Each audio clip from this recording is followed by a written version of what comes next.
Zaborav na Orfeja. Tehnika gvaš. I ona će tako, sve ređe i sve kraće, moći da misli o njemu. I sve ređe da žali i želi da ne bude tako.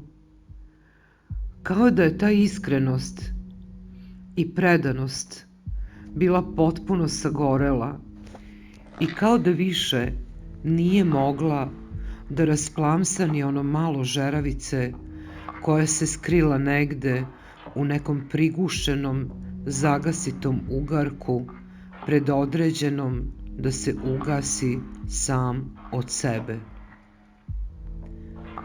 Prisluškujući to svoje gašenje, osjećala bi često žaljenje, a pritom i zaboravljala za čim žali i koga je to rasplamsavala u svojim toplim i zagrejanim mislima, verujući ipak da je ta božanska privilegija nikada neće napustiti.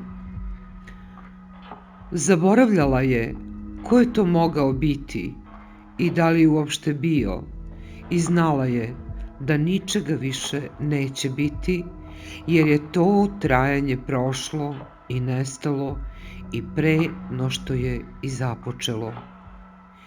Jer ona živi tamo gde ne postoji vreme. Samo u ponekom dubokom snu, daleko od misli i sećanja, u priobalju mogućnosti i na granici mogućeg, u svetu privida koji i ne želi da realizuje, mogla je videti kako neka ženska prilika lagano i bešumno, ne osvrćući se, odlazi.